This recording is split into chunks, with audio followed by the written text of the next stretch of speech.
파남동 한 아파트에서 발생한 사건입니다. 특히 이 사건은요, 배심원들이 3일 동안 참여했던 사건이에요. 그래서 제가 그 전문가 증인으로까지 출석을 했던 그런 사건입니다. 고개가 갸우뚱거릴 내용입니다. 제가 한번 그려볼게요. 한 아파트입니다. 이거 위에서 내려다본 건데 작은 아파트. 자, 집주인은 A, 이웃은 B, 신고자는 C로 칭할게요. A의 집이에요. B와 C가 저녁 8시 30분에 들어왔는데 10시 반경에 C가 밖으로 나가게 됩니다. 1시 반에 돌아온 이 C는 피를 흘리고 쓰러져서 2명이 있다 그러면 신고를 합니다. 네. 둘이 싸워서 하나는 죽고 하나는 굴러다니고 있다.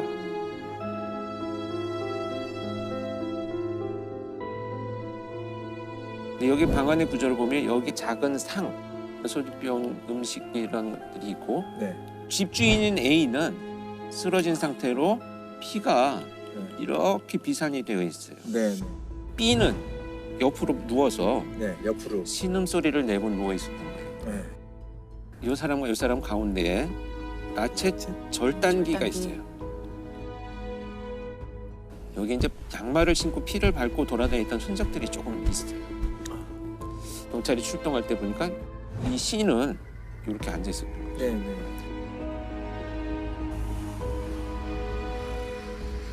1시 반에 다시 왔다고요? 미심쩍이 몇 개 있네요. C가 범인인 거는 아닌. 장강민 선생님이 얘기한 것처럼 의심스러운 거는 지금 C잖아요. 그렇죠. 그러면 가장 먼저 이제 확인을 해봐야 될 것이 CCTV입니다. CCTV 조사를 해봤더니 다른 이동을 한 사람이 없고 C가 네. 처음에 같이 들어갔을 때는 흰 모자를 쓰고 들어갔는데 10시 반에 이 사람이 혼자 나갔거든요. 1시 반에 들어와요. 그런데 모자가 없어요.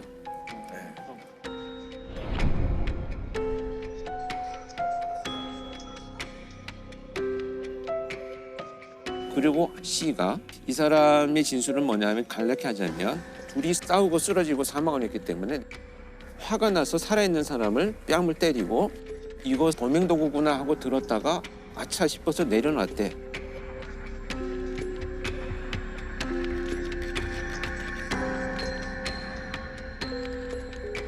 지문도 묻어 있고 지문이 묻어 있고. 이 사람의 피도 다 묻어 있고 그러니까 모든 진술이 직접 증거인데 직접 증거로 쓰기 어려운 증거가 돼버렸어요. 근데 이 정도로만 했는데도 자백을 하지 않으면 증명하기 힘들다라는 거죠. 왜냐면 이 사람 지금 계획적인지 아주 뭐 비상한 사람인지 전 모르겠지만 다 피해가는 거거든요. 모든 정황이 사실 정말 의심스럽긴 하지만 저 사람의 유죄의 어떤 직접적인 증거는 조금 부재한 상황이라고 보여지거든요. 더군다나 어떤 일이 또 발생을 했냐면 이 사람이 살아 있었어요. 그래서 구조가 됐는데 형사가 데리고 와서 이 사람이 당신을 때린 거냐라고 물어봤더니 잘 모르겠습니다. 잘 모르겠습니다. 그냥 사망을 해버렸어요. 네. 그랬더니 이제 골치 아파지기 미궁으로 시작해요. 빠지네요. 그러네요. 거기서. 자, 그래서 두 번째 그렇다면 무슨 일이 있었는지를 정말 과학적으로 밝혀보자. 그래서 여기서 동원된 것이 혈흔 형태 분석입니다.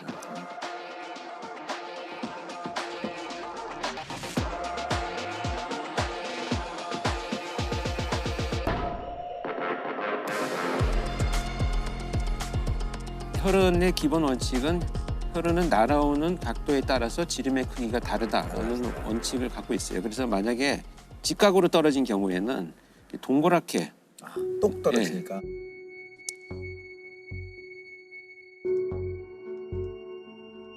여러 개의 핏방울이 있잖아요. 네. 그 핏방울들의 각도를 다 모아보면 어디에서 공격이 시작됐나라는 것을 알 수가 있는 거죠. 그리고 이렇게 비스듬히 날아온 혈흔들은 꼬리가 생겨요. 이건 진행 방향을 표현합니다. 네. 공격 도구가 예기인지 둔기인지를 구분할 수도 있어요. 왜냐하면 예기를 찔렀을 때는 핏방울이 가늘어요. 근데 둔기를 공격했다 그러면 핏방울이 두꺼워.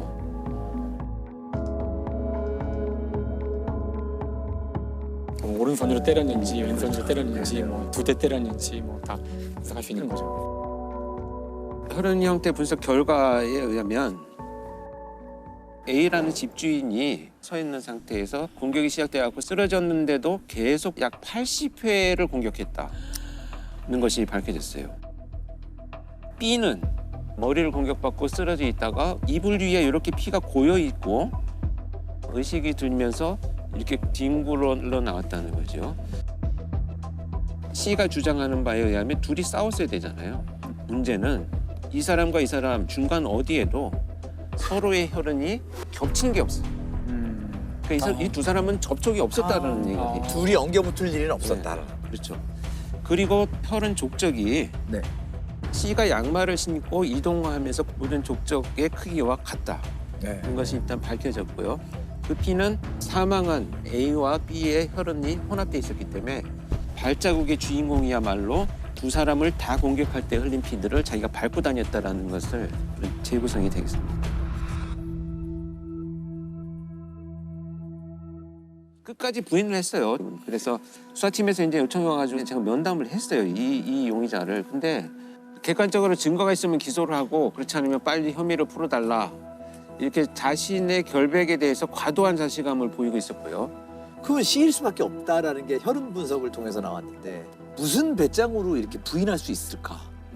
지금 이 사람의 진술은 몇 가지 특징적인 것만 분석을 해보면 신고 당시에 하나는 죽어있고 하나는 살아서 뒹굴러 다니고 있다는 표현을 했거든요. 지금 사람이 피 흘리고 쓰러져 있는 현상을 신고하는 것이 가장 적절한 그 표현인데 이미 죽었다는 것을 자기가 단정을 해버렸고 또 하나는 굴러다니고 있다. 이 사람이 죽였을 거라는 것을 암시하는 표현의 신고예요.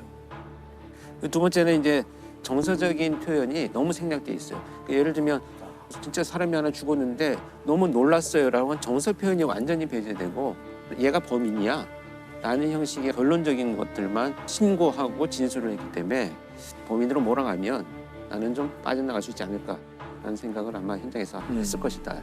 정말 끝까지 본인의 자백이 없었지만 흠잡힌 재판을 범인이 수행했어요. 국민참여재판으로 더 이걸 호소하자. 자신 있었던 거지.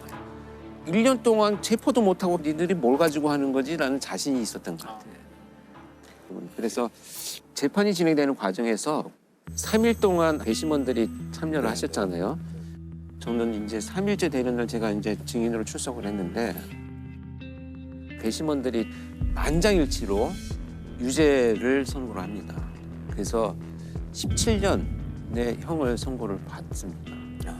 정황 증거만으로 유죄를 받았네요. 그 정황 증거들이 사실 직접 증거 정도의 역할을 할 정도로 아주 많이 모아지고 이 정황 증거끼리 연결되고 이제 고리를 형성해서 아주 강한 어떤 증명력을 가졌을 때 이 정도면 어떤 유죄의 심증을 형성할 수 있다 이렇게 저희 표현하는데 정말 이 사건은 곽 수사의 뭐 전 분야죠. CCTV, 혈흔, 프로파일링까지 동원돼서 과학적인 단서들을 바탕으로 해서 진실을 밝혔다 이렇게 볼 수 있습니다. 2007년도 보성 저 이제 어부 살인 사건으로 많이 알려져 있고요. 어부살인. 보성에 살고 있던 어부가 2회에 걸쳐서 총 4명을 살해한 연쇄 살인 사건입니다. 제가 현장에 투입이 됐었던 사건이고 그래서 이제 그 하나씩 살펴보면요. 2007년 9월 1일에 밤 10시경에 그 딸이 밤 10시가 되도록 연락이 안 되니까 네. 한 어머니가 이제 실종 신고를 합니다. 그런데 경찰이 수사를 해보니까 이제 대학에 다니고 있던 이 딸이 같은 과에 있는 남자친구하고 같이 이제 보성 지역을 이제 여행을 하고 있는 것이 이제 흔적이 발견이 됐습니다. 이제 8월 31일에 마지막 CCTV를 보니까 실종이 된 여성 A와 남자친구 B가 숙소에서 같이 나와가지고 바닷가 쪽으로 가는 뒷모습이 찍혀 있습니다. 네. 그 이후로 둘 다 실종이 됐어요. 둘 다 없어요. 네. 그래서 이제 그 수색을 하고 있던 중에 A 여학생이 시신으로 발견이 됩니다. 그래서 이제 살인 사건으로 수사를 전환을 하고 남자친구의 행적을 조사를 하고 있던 중에 결국은 이 남자친구도 시신으로 발견이 되어버렸습니다. 이 남자친구가 굉장히 건장한 체격을 갖고 있어요. 그런데 양쪽 발목이 골절 상태처럼 발목이 양쪽이 되어 있고 뭔가 이렇게 깊이 상처가 패인 것처럼 발견이 됐습니다. 그래서 이제 수사가 전개되고 있던 중에 9월 25일에 놀러 온 두 여성이 있었는데 네. 또 시신으로 발견이 됐습니다. 다 보성에서요? 그렇죠. 그 장소 근처 이제 인근 해안이죠. 인근 해안에서 이제 경찰이 거기서 수사를 하고 있는데 시신이 또 발견이 되는. 그렇죠. 수사를 하고 있는데 또 두 명의 시신이 발견이 된 거죠. 이건 뭐 사고사라고 하더라도 우연히 20일 만에 두 팀이 시신으로 발견된다는 거 이해하기 어려운 사건인데 크지도 않은 마을에. 그렇죠. 네. 그런데 여기에서 문제가 됐던 것이 뭐냐면 이 두 시신에 남아있는 흔적이 앞에 발견됐던 시신의 흔적처럼 날카로운 것에 배어 있고 또 있어요. 또 골절이 있었던 거예요. 그리고 심지어 이제 이 두 분의 피해자들은 좀 멍이 있었고 누군가한테 이제 맞은 흔적이 나타났기 때문에 연쇄적으로 벌어진 사건으로 판단을 하고 이제 수사를 전환을 하게 됩니다. 그래서 그 1차, 2차 사건의 영화성을 찾다 보니까 한 가지 공통점을 발견을 했습니다. 이 1, 2차 사건의 피해자들이 모두 어떤 선박에 타고 있었다라는 것이 이제 밝혀졌다는 거죠.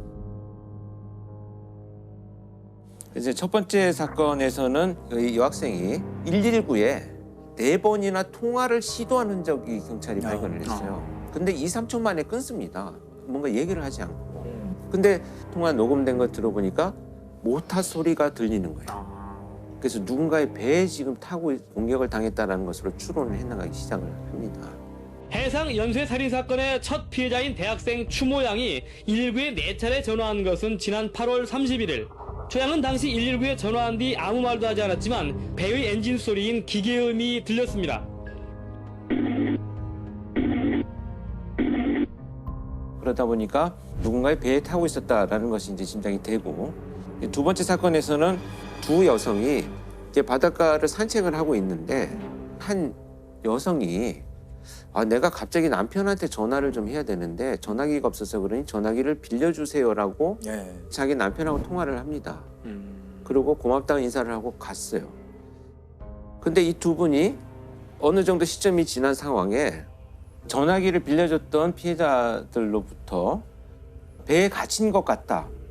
경찰 보트를 불러달라라고 하는 문자를 받고 경찰에 신고를 합니다. 그래서 누군가의 배에 지금 타고 지금 공격을 당했다는 것으로 추론을 해나가기 시작을 합니다.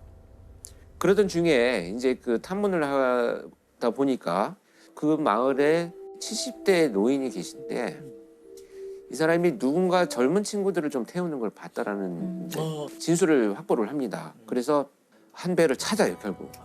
그래서 찾아가지고 거기에서 20대 여성들의 물건들을 찾습니다. 뭐 유력하네요. 골펜, 머리끈, 그다음에 뭐 모발 심지어 이런 이제 결정적인 피해자들이 이 배에 탔다라는 이제 그 배를 이제 확보를 하게 되죠.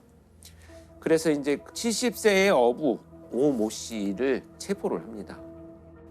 그런데 이 두 번째 피해자 C와 D의 여성 피해자들의 증거물만 나왔기 때문에 이 1차 사건에 대해서는 끝까지 부인을 하고 있었던 상황이긴 했는데 재판이 진행되던 중에 이 소위 쌍끌이 배가 있잖아요.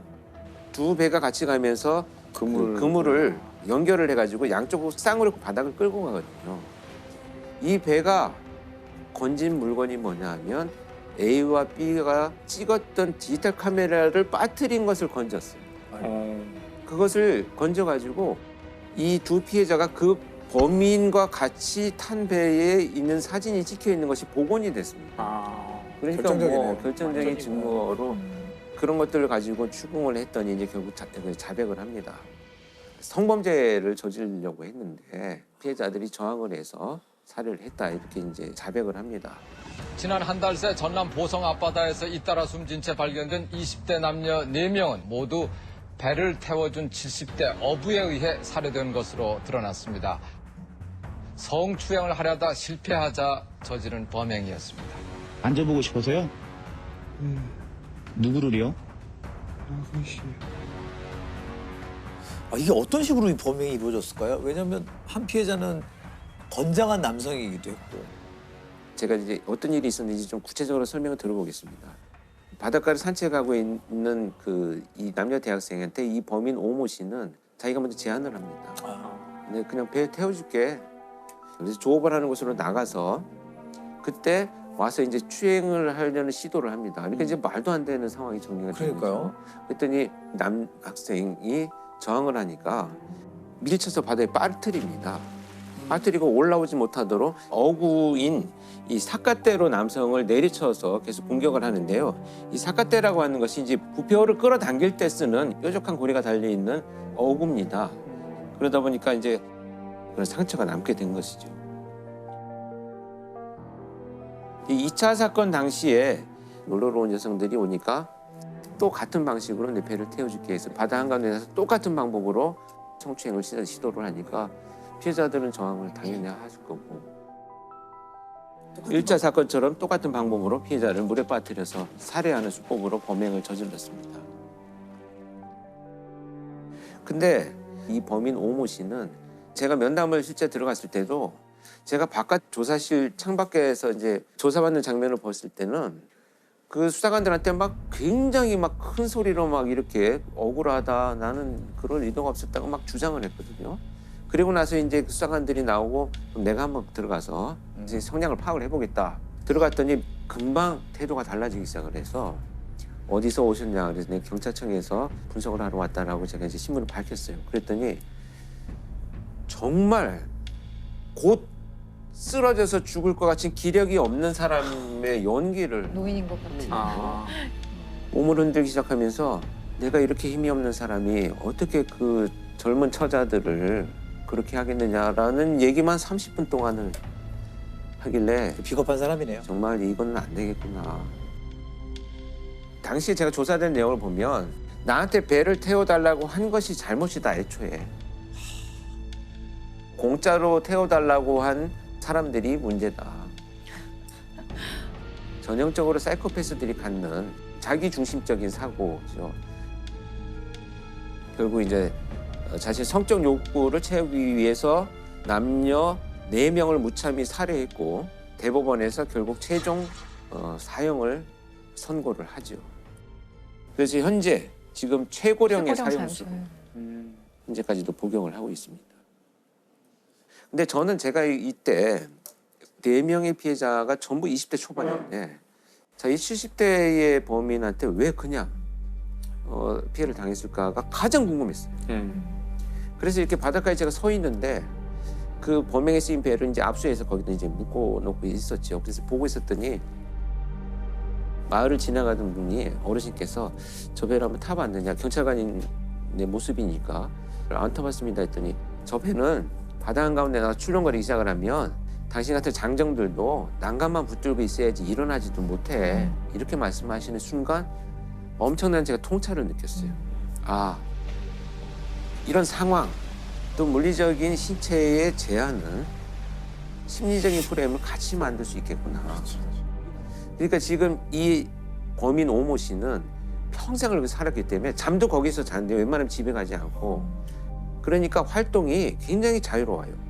움직임이 자유롭고 신속하고 그러다 보니까 피해자들 입장에서는 지금 신고를 해서 여기 바다 한 군데 위치도 모르겠고 구하러 오는 동안에 이미 빠져서 나는 두려움이 얼어붙게 만드는 이런 현상을 일으켰겠구나. 그렇기 때문에 이 건장한 남학생도 일어서지도 못하고 그냥 물에 빠질 수밖에 없는 상황. 그 상황 자체가 엄청난 두려움으로 작용을 했기 때문에 이 범인이 사용한 범행 도구는 사카떼나 힘이 아니고 상황 자체가 이미 범행의 도구를 쓰였겠다. 심리적으로나 모든 거를 배를 다루는 사람이 장악을 하고 있는 거예요. 제가 굉장히 끔찍한 사건 중에 하나가 소위 엄여인 사건이라는 게 있습니다. 2000년 5월부터 2005년 2월 사이에 발생한 사건입니다. 근데 엄여인이라고 하는 한 여인이 주변의 지인들이 죽거나 또는 장애를 갖게 된 사건입니다. 아, 주변 사람들이. 네.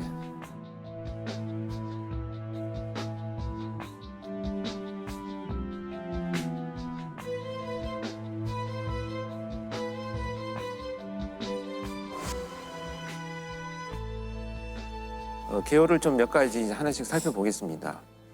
첫 번째 사건은 남편을 살해한 사건인데요. 엄여인은 이제 첫 번째 결혼한 남편의 보험을 3군데나 가입을 합니다. 보험을 가입한 이후에 어느 날 남편한테 수면제를 먹여서 잠이 들게 한 이후에 핀 같은 걸로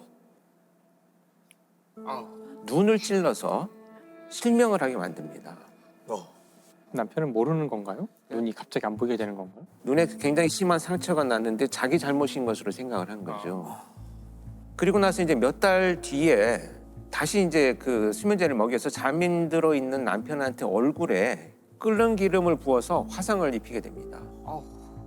4주에 이제 화상을 입히죠. 그래서 이런 상처들로 인해서 이제 장애를 입고 상처를 입고 치료를 하던 이 남편은 결국 다발성 자창 출혈 이런 것들로 인해서 사망을 하게 됩니다. 그리고 나서 이 사망한 남편의 보험금을 3억 원을 받게 됩니다. 이렇게 이제 첫 번째 남편을 살해해서 3억 원의 보험금을 받은 엄여인은 한 달 후에 재혼을 합니다. 그리고 나서 똑같은 방법으로 또 그 수면제를 먹인 후에 눈을 찔러서 장애를 입힙니다. 보험사에는 이물질이 눈에 들어가서 지금 심한 상처가 났는데 아마 이것이 이제 실명이 될 것 같다라고 한 진단을 받게 되면서 보험금을 4천만 원을 또 수령을 합니다. 결국 이제 지속된 이런 여러 사건들로 인해서 치료를 제대로 받지 못한 이 남편은 또 사망을 하게 됩니다. 그러면 원래 남편부터 재혼한 남편까지 두 명을 살해한 거네. 2명을 살해했죠. 근데 여러분 여기서 되게 중요한 게 뭐냐면 보험 금액이 사망 그 다음에 가장 많이 금액을 받는 것이 실명이에요. 그래서 사실은 그런데 이제 이 엄여인의 직업을 보면 보험 관련된 일을 오랫동안 했어요. 그래서 잘 알고 있는. 잘 알고 있고 그 보험사를 속이는 방법도 알고 있었던 것으로 이제 추측이 되고요. 그러다 보니까 이제 그런 범죄를 이어가기 시작을 한 거죠. 진짜 잔혹한 게 그냥 사람을 죽이는 것도 잔혹한 일인데 보험금을 2번 받기 위해서 먼저 실명을 시키고 그렇죠. 또 살인하고 이게 정말로 좀 잔인한 것 같아요. 29살 주부 엄모 씨는 지난 2000년 남편에게 수면제를 먹인 뒤 눈을 찔러 멀게 했습니다. 치료를 받던 남편이 숨지자 엄 씨는 보험금으로 2억 8천여만 원을 타냈습니다. 2년 뒤에 재혼한 남편도 똑같은 방법으로 당해 치료를 받다 숨졌습니다. 남편이 정신질환 좀 있어서 눈 자해하는 거 보고 그걸 생각해내게 된 거였어요. 여기에서 중요한 건 뭐냐면 그동안의 과정에 왜 의문을 제기하지 않았는가를 그렇죠. 살펴봤더니 너무나 지극정성으로 남편을 돌보는 모습을 보여주는 거예요. 그러니까 주변 사람들은 저런 심성을 갖고 있는 사람이 네, 설마 정말 보험금 때문에 남편을 저렇게 하겠느냐라고 하는 생각들을 하게 된 거죠. 보험사들은 보험금을 2번이나 남편의 죽음으로 그런 약간 데이터들이 공유가 안 되나 봐요. 당시에는 사실 공유가 되지 않았었습니다. 지금은 누가 봐도 의심받을 예, 수밖에 없는 상황이에요. 이 사건은 특히나 가족들의 이의 제기도 없었고 장애로 인한 보험금 수령이었기 때문에 아마도 초기에 발견되지 않았던 안타까운 과정을 겪고 있습니다.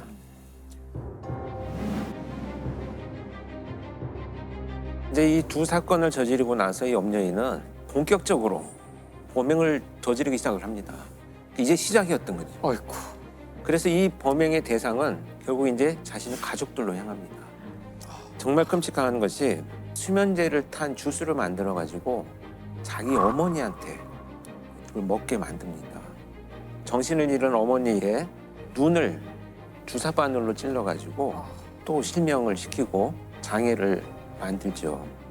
결국 이제 이 사건으로 어머니가 실명한 보험금 7천만 원을 또 자기가 수령을 하게 됩니다. 그때 사건을 계속 이어갑니다. 지금 사건이 계속 남아 있어요. 어떻게 이럴 수가 있지. 이제 그 친오빠를 대상으로 자행이 됩니다. 수면제를 사용해서 정신을 잃게 만든 다음에 염산을 부어가지고 눈을 실명을 시킵니다. 이때 이제 이 오빠가 치료를 하기 위해서 병원에 입원을 합니다.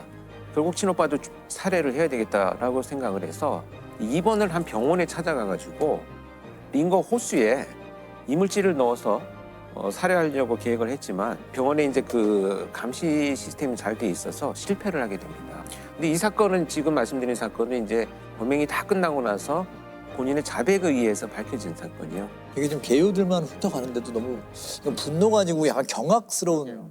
여기에서 정말 이제 경악스러운 일이 더 벌어집니다. 이제 5번째 사건이 발생을 하게 되는데요.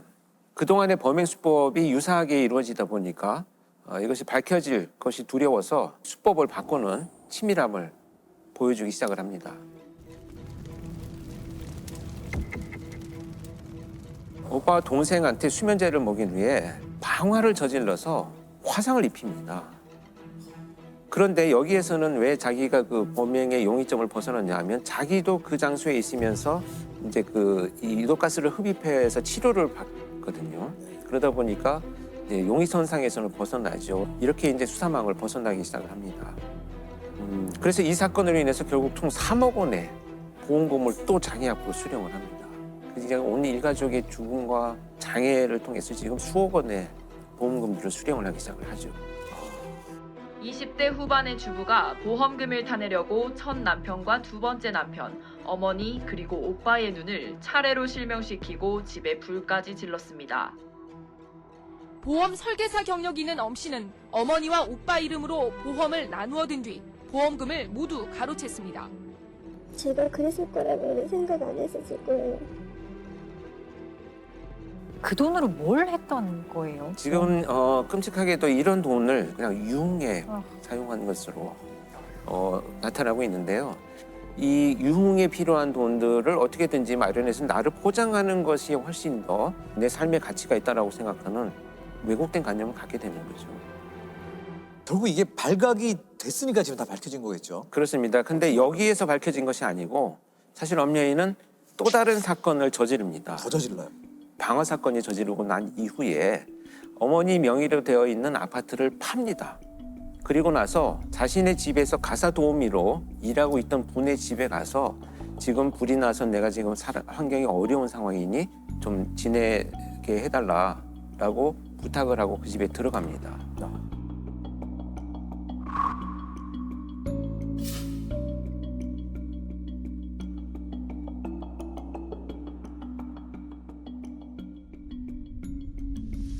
강 씨의 집에서 거기에서 또 방화 범죄를 저지릅니다.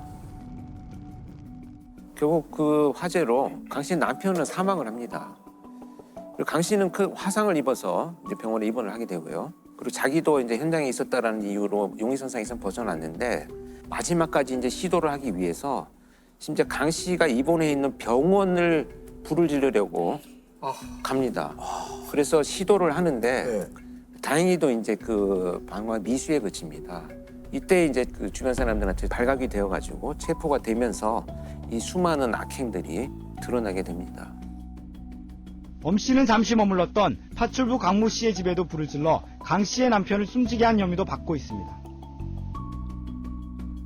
결국 이로 인해서 최종 무기징역이 선고가 되어가지고 수감 생활을 하고 있습니다. 이 엄여인의 사이코패스 그 점수라는 게 있다고 하는데 그게 아주 화제였던 것 같아요. 저도 실제 그 이제 송치되기 전에 분석을 하기 위해서 프로파일링을 하기 위한 면담을 했었는데 사이코패스 검사는 40점 만점에 24점, 25점이 넘어가면 굉장히 위험한 사람이다라고 평가를 합니다. 그 알고 계시는 뭐 유영철, 뭐 강호순 이런 자들이 뭐 37점, 38점 이렇게 되니까 굉장히 높은 위험성을 갖고 있다라고 표현하는데 엄여인은 죄책감의 결여, 그다음에 충동성, 자기중심성 이런 것들을 평가하는 사이코 체크리스트에서 40점에 육박할 것이다. 전부 이렇게 진단을 하고 있습니다. 그러니까 자기중심적 사고나 또는 충동성 이런 부분들이 굉장히 심각하게 높았던 제가 직접 만났을 때는 의외로 거의 말을 하지 않았었어요. 그러니까 어떤 의미로 저는 받아들였냐면 일종의 수치심을 느꼈다라고 생각을 하는데요. 범행을 저지른 결과에 대한 수치심이 아닙니다. 이건 자신에 대한 수치심이에요. 들켰다는. 그러니까 무슨 얘기냐면 이렇게 자신에 대한 수치심을 갖는 경우는 과도한 자존감이 있는 경우에 이 모든 일들이 내가 이렇게 잘못한 것이 아니고 내가 잘못한 것이라고는 체포될 만한 빌미를 내가 만들었기 때문에 내 스스로 수치스럽다라는 이런 의미를 더 잘할 수 있었는데 그렇죠. 내가 잘못해서 잡혔다. 그 자신에 대한 연민을 드러내는 그런 면담의 느낌들을 많이 받았습니다. 자, 이 엄연인 사건으로 알 수 있는 특징은 무엇일까요? 일단 특징 첫 번째는 범행 대상이 주로 가까운 지인이나 가족, 면식 있는 사람들일 가능성이 높다라는 것이고요. 특히 이제 엄연인 같은 경우에는 보험금이 목적이었기 때문에 보험금을 자기 명의로 돌릴 수 있는 가족들을 대상으로 범행을 이어간 것으로 판단이 됩니다. 또 다른 하나 특징은 이제 직접 공격을 하지 않고 수면제라든지 이런 약물을 이용한 범죄로 피해자도 모르게 범행이 저질러지는 수법을 사용하는 것이 많이 나타난다, 이렇게 볼 수 있겠죠. 자, 또 다른 대표적인 특성을 보인 사건이 있었다고요? 이제 밀실 살인 사건으로 좀 알려져 있는 거여동 일가족 살인 사건입니다. 2003년 12월에 송파구 거여동의 한 아파트에서 주부인 박모 씨 그리고 이제 3살배기 아들, 10개월 된 큰 딸이 셋 다 이제 한 집에서 사망한 채로 발견이 됩니다.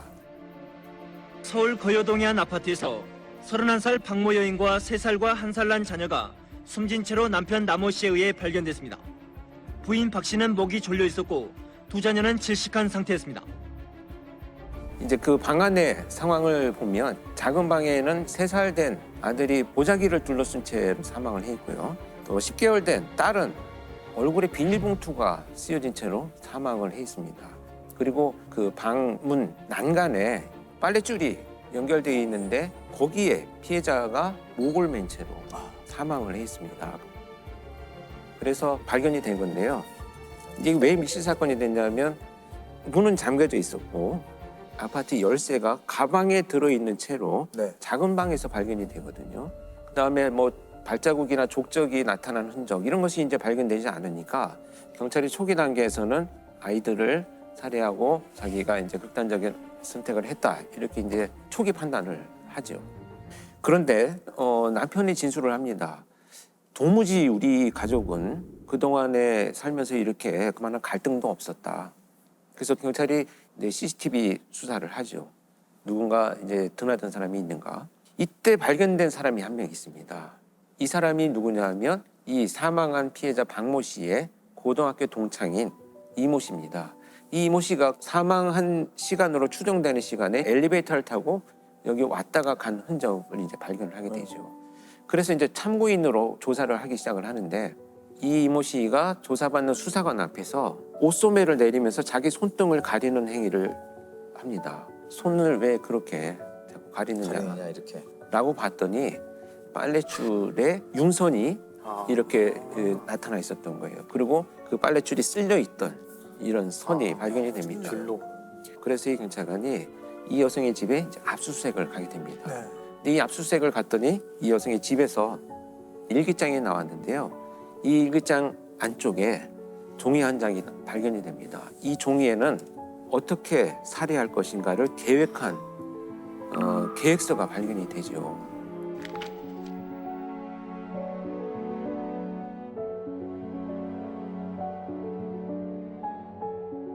심지어 거기에는 몇 차례 시도를 하려고 했는데 기회가 안 돼서 실패했다라는 것까지 기록이 되어 있고 올해를 넘기지 않아야 되겠다 이런 다짐까지 거기에서 이제 발견이 됩니다. 그 참 끔찍한데요. 이 사건이 발생하기 몇 개월 전에 우연히 길거리에서 피해자인 박모 씨와 만납니다. 자기는 고등학교를 졸업하고 이렇게 어렵게 이제 살아가면서 또 취업 준비를 하고 있던 중에 친구인 박모 씨를 만났는데 이 친구는 너무 행복한 가정을 꾸리고 있는 거죠. 그래서 피해자가 우리 집에 자주 놀러 와라. 혼자 지내고 있으니 밥도 주고 가까워지기 시작을 하는데 이때부터 점차 이 이모 씨는 자기가 가져왔던 컴플렉스를 이제 투사하기 시작을 합니다. 자기 그 오빠와 늘 비교가 되었다고 해요. 그래서 자기는 늘 소외가 되어 있다, 소외가 되어 왔다 이렇게 표현을 하는데 그래서 이제 그 관계가 지속이 되어 오면서 자기도 모르게 이제 이 집안을 통제하기 시작을 합니다. 그래서 심지어 세탁물을 남편의 속옷까지 자기 방식대로 정리하기 시작을 해요. 어떤 선을 넘는 행위죠. 개입을 한 거네요, 가정생활에. 그렇죠. 이렇게 해서 아이들하고 친해지기 시작을 합니다. 그래서 이 범행을 저지르던 날도 이모하고 이제 숨바꼭질을 할 테니 엄마는 밖에 있으라고 하고 먼저 숨자라고 해서 이 엄마를 속입니다. 그래서 10개월 된 딸을 안고 이제 거실에 남아있게 하는데요. 그리고 나서 방으로 데리고 들어간 아들을 이제 보자기를 씌워서 지식사 시켜서 살해를 하죠. 그리고 이제 그 안쪽에 이제 그 숨겨놓은 다음에 이 엄마를 이제 유인을 합니다. 아이가 숨어 있으니 들어와라. 그렇게 해서 이제 들어가려고 했던 이 엄마를 뒤에서 빨랫줄로 목을 걸어가지고 잡아당겨서 살해를 하게 됩니다.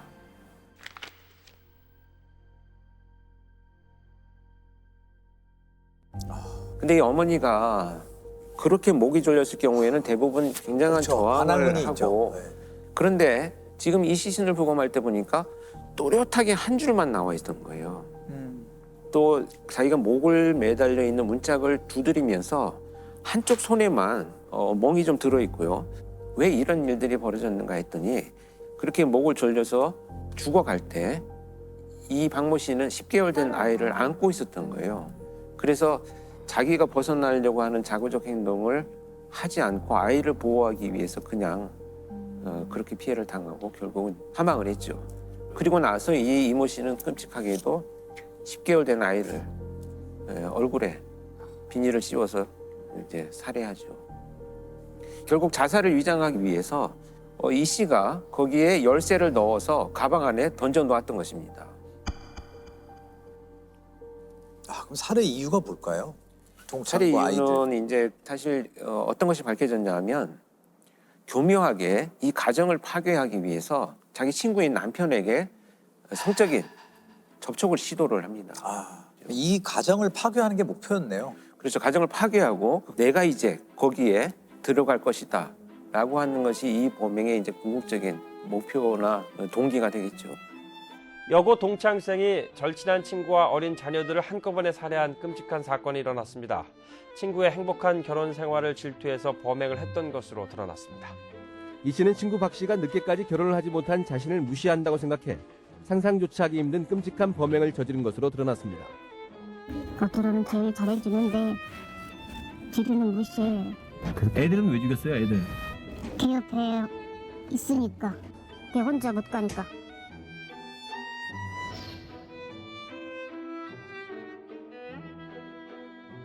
그 우연한 만남이 없었으면 좋았을 것을. 거리에서 만났던 그렇죠. 사실 그렇게 보면 어떻게 보면 범죄는 그렇게 선의를 베푸는 사람들이 있고 피해를 입는 경우들이 많아서 결국은 더 뭐 안타깝고 우리가 분노하는 부분이기도 하죠. 결국 이제 아까 염려인 사건처럼 이 두 범죄의 대표적인 특징은 그 범행이 우발적이고 충동적인 것이 아니고 자신이 처한 상황을 벗어나기 위해서 굉장히 치밀하고 계획적이었다라는 특징이 있습니다. 그리고 자기 목표를 이루기 위해서 사람의 목숨을 도구로 쓸 수도 있지 않나 이런 특징들을 발견을 했던 사건입니다. 지금도 프로파일러들은 사건이 다 끝나면 맨 마지막 작업으로 항상 이런 그 면담을 몇 시간 동안 해서 그들이 갖고 있는 모든 문제점들을 다 밝혀내고 나서 우리가 예방을 하기 위해서는 지금 무엇을 접근해야 되겠느냐, 지속적으로 연구를 할 수 있는 시스템을 구축하거나 만드는 것도 필요하지 않겠나, 이런 것이 이제 목표가 되어야 돼요. 이 사건은 2018년에 전남에 있는 한 시골 마을에서 발생을 했는데 당시 이제 고등학교를 다니던 1학년 여학생이 늦게까지 귀가하지 않으니까 이 어머니가 이제 친구들한테 수소문을 하죠. 그랬더니 친구들이 아버지하고 잘 아는 김 씨라는 사람하고 오늘 만나기로 했다. 그래서 우리 다른 친구들이 약속을 안 했다, 이렇게 얘기를 합니다. 그러니까 이 엄마는 김 씨 집을 찾아갑니다. 네. 찾아갔더니 김 씨가 이 엄마를 보는 순간 갑자기 뒷문으로 도망을 가버렸어요.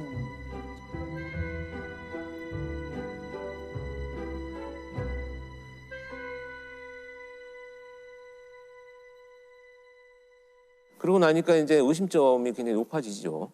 그래서 경찰에 신고를 합니다. 이 사람을 만나러 갔다고 한 우리 딸이 지금 연락이 두절됐다. 해서 이제 경찰이 와가지고 이 사람의 신원을 확보하기 위해서 수색을 했는데 못 찾았어요. 그런데 다음 날 아침 6시경에 이 사람이 일하고 있는 그 공장 인근에서 목을 매서 사망한 채로 발견이 됩니다. 전남 강진에서 실종된 10대 여고생의 행적이 닷새째 묘연합니다. 앞서 A양은 집에서 나간 뒤 연락이 끊겼습니다. A양이 사라진 다음날 아침 아버지 친구인 51살 B씨는 집 근처 철도공사 현장에서 숨진 채 발견됐습니다. 사망 현장을 가서 봤더니 타살의 혐의는 전혀 없었고 모든 정황이 스스로 극단적인 선택을 한 상황으로 밝혀집니다. 약간 용의자로 볼 수 있는 용의자죠. 사람이 사망을 한 거네요. 그렇죠. 자, 이렇게 되니까 이제 문제가 되는 것은 아이도 지금 어디 있는지 모르고, 그렇죠. 유력한, 그러니까 이 아이의 행적을 마지막으로 만난 김 씨도 사망을 해버렸기 때문에 무슨 범죄인지조차도 모르고 그렇죠. 범죄가 발생했는지도 모르는 이런 상황이 이제 전개가 됩니다. 일단 아이를 찾아야 되잖아요. 그렇죠. 거기에서 이제 프로파일러들의 역할은 과연 그렇다면 지금 드러난 이 상황만 가지고 여러 가지 심리학적인, 사회학적인 분석들을 통해서 어디에 실종된 아이가 있을 가능성이 가장 높으냐를 우선순위를 결정하는 겁니다. 그걸 이제 심리학적 재구성이라고 하는데요. 6월 12일 날 아버지 친구 김 씨가 부모님 몰래 아르바이트를 제안을 합니다. 이 아이는 굉장히 성실하게 학교 공부를 열심히 하는 아이였었는데 그래도 뭐 가게에 좀 도움이 되고자 아르바이트를 수락을 하고 나간 것이 문자에서 발견이 됐어요. 김 씨는 A양에게 아르바이트를 소개해 준 것으로 알려졌습니다. 하지만 이 사실을 다른 사람에게는 알리지 말라고 말한 것으로 전해졌습니다. A양은 실종 전날 친구에게 문자를 남겼는데 이 같은 내용이 담겨 있었습니다. 또 자신이 위험하면 신고해달라고도 당부했습니다. 그런데 이틀 후에 김 씨가 자신의 직업과는 관계없는 낫하고 전기 이발기가 있어요. 머리를 깎는 이거를 구입한 흔적이 나타납니다. 그 다음에 이제 약국에서 수면 유도제까지 구입한 그런 흔적이 나타나죠. 명백하게 지금 어떤 일이 예상이 되지 않습니까? 그리고 나서 실종 당일에 사실 직접 둘이 만나는 장면을 찍히지는 않았어요. 그런데 2시 15분경에 김 씨 차량이 마을에서 가까운 곳에 붙어 있는 한 야산, 이 야산으로 막 이동을 하는 흔적들을 이제 포착을 합니다. 김 씨 차량이. 예, 김 씨 차량이. 그런데 그 야산 밑에서 한 2시간 반 정도 차가 머물러 있는 그 정황을 발견을 해요. 그래서 굉장히 의심스러워지죠. 그로부터 한 2시간 정도가 지난 4시 24분에 이양의 휴대폰이 꺼져버립니다. 경찰은 이양의 휴대전화 신호가 끊긴 야산에서 아버지 친구로 언급된 51살 김모 씨의 차량이 머물렀던 사실을 CCTV를 통해 확인했습니다. 분명히 CCTV에 포착이 된 이런 상황인데 관건이 뭐냐 하면 이제 이 아이가 정말 그 시간에 이걸 같이 있었느냐를 확인할 수 있는 방법이 없다는 거예요. 그래서 굉장히 언제 어려운 상황이 지속이 되죠. 그런데 이 이후에 이제 김 씨 행적을 살펴보면 더 의심스러운 것이 5시 한 10분경에 집에 도착을 하는데 자신의 차를 일단 세차를 하기 시작합니다. 세차를 하기 시작을 하고 자기가 그날 입고 외출했던 옷을 마당에서 태우는 장면이 또 목격이 돼요. 그래서 뭔가 증거를 인멸하고 있구나라는 것이 이제 유력해지기 시작을 합니다. 그렇게 이제 수색을 하던 중에 결국 8일 만에 그 동선상에 있는 산 정상에서 시신은 발견이 됩니다. 아르바이트 소개를 받는다며 집을 나선 뒤 연락이 끊긴 여고생 A양이 실종된 지 8일 만에 야산에서 숨진 채 발견됐습니다. 차량에서 발견된 이발 도구와 낫에서도 A양의 DNA가 나왔습니다. 그렇다면 범인으로 이제 지목된 이 범죄자는 이미 자기가 극단적인 선택을 해버렸고 피해자도 사망한 것이 확인이 됐고 도대체 이 사건의 실체를 밝히기 위해서 무엇을 할 것인가를 고민하다가 프로파일러들이 활용한 것이 바로 심리부검입니다. 심리부검. 심리부검. 심리부검이라는 게 뭔가요? 뭐 일기에서부터 유서 그리고 고인이 되신 분의 주변에 있는 많은 분들 또 지인분들 다 찾아가서 수백 개의 문항을 여쭤보는 거죠. 아주 사소한 것부터 중요한 것이 다 보는데 실제 수사, 법정 이런 쪽에 계신 분들한테 특이한 또 시그널이 될 때도 있고 굉장히 중요한 데이터가 되기도 합니다. 그래서 이제 연구된 분야들 이제 심리부검을 이용해가지고 분석을 하기 위해서 이제 프로파일러들이 여러 명이 모입니다. 모여가지고 지금 말씀하신 대로 뭐 지인들, 전 직장 동료 이 다양한 주변 사람들한테 이제 정보를 쫙 수집을 하죠. 수집을 해서 봤더니 너무나 놀랍게도 이 사람이 평상시 이 마을에서 보여주던 모습과는 전혀 다른 악인의 모습이 나타나기 시작을 합니다. 굉장히 평상시에 살아오는 과정에서 성적인 것에 아주 집착을 하고 있었던 흔적들이 나타나고요. 특히 그런 흔적들을 우리가 유추할 수 있는 것 중에 하나는 그 아주 강박적인 삶의 태도를 갖고 있었다는 거예요. 상당한 강박적인 어떤 불안과 또 그 불안에서 야기되는 아주 완벽주의적인, 그러니까 하루의 시간을 정말 촘촘히 쪼개가지고 여기서 벗어나면 아주 불안을 느끼는 이런 것들을 보여주었다는 것이 이제 나타나니까 이 사람이 충동적으로 뭔가 범죄를 저지른 것은 아니고 오랫동안 치밀하게 계획을 준비해 왔을 것이다. 왜냐하면 물건들, 예를 들면 수면 유도제라든지 전기 이발기, 뭐 전혀 어울리지 않는 낫이라든지 막 이런 것을 구입한 걸 보면 이 사람이 분명히 여러 가지 이유로 이 도구들이 필요한 굉장히 성도착증적인 어떤 범죄를 준비해 왔을 것이다.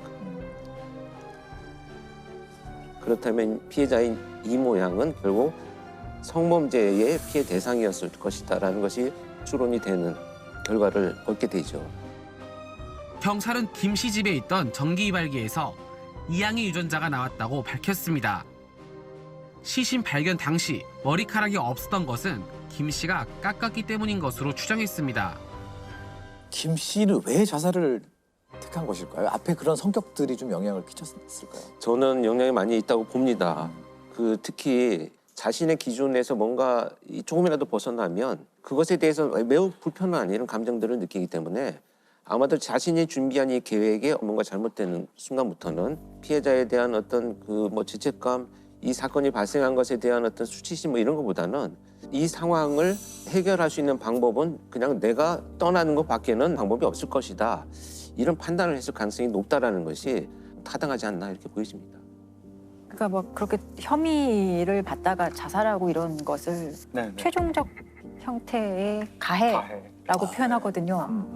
정말 맞는 말일 수도 있어요. 어느 한편에서 죽음으로 내 죄를 갚았다는 게 아니라 다른 측면으로 보면은 영원히 진실을 밝힐 수 없이 남겨진 피해자에게 오롯이 모든 거를 다 네가 갚네 이렇게 되는 거거든요. 영원히 은폐해버린 걸 수도 그렇죠. 있다는 뜻이죠. 그렇죠. 연쇄살인범 정남규가 옥중에서 자살을 했었습니다. 이때 피해자의 한 어머니가 기사 인터뷰에서 그렇게 얘기를 했어요. 정말 파렴치한 인간이다.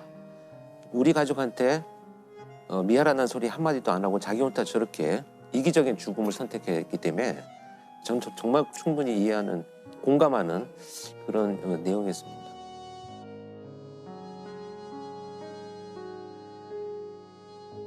또 무속인 보험 사기 사건으로 아마 알고 계시는 분들이 많이 있습니다.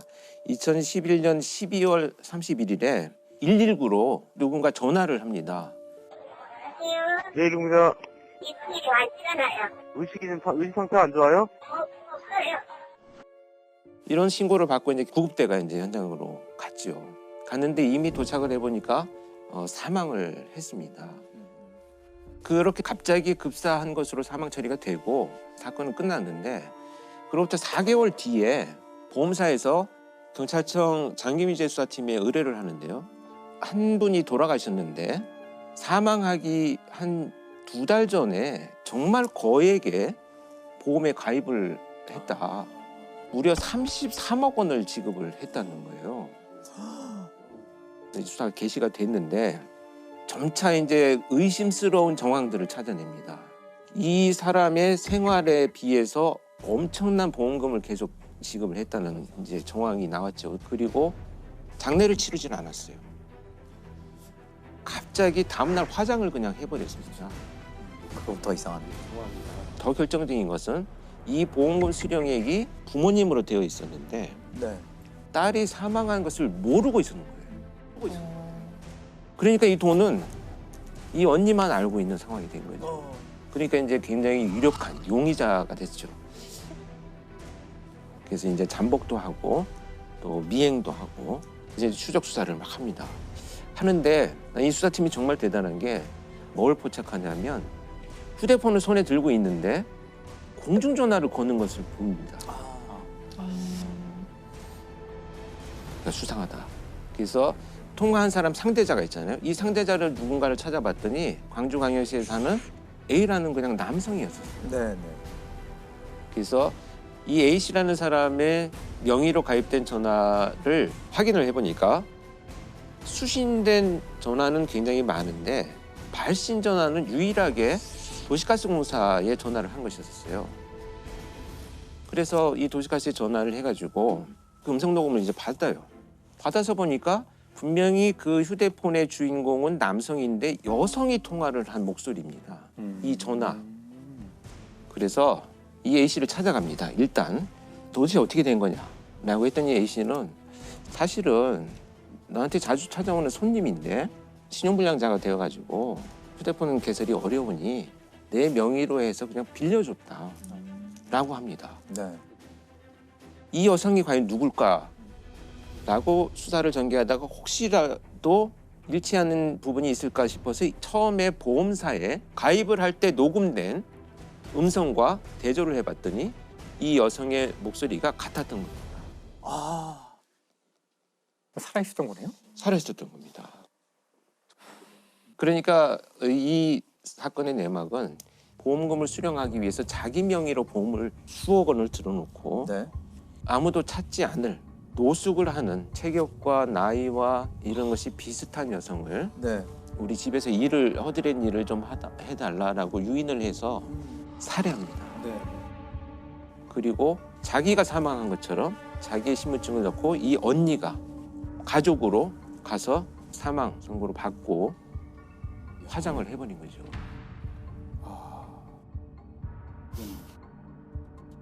경찰이 이 아파트에서 붙잡은 여성은 지난해 12월 사망한 것으로 신고된 무속인 44살 안모 씨. 안 씨는 부동산에 투자했다가 큰 손해를 입자 보험 사기를 모의했습니다.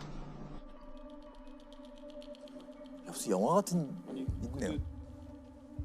결국 형량은 어떻게 됐나요? 보험 사기나 이런 것들로 7년을 선고받습니다.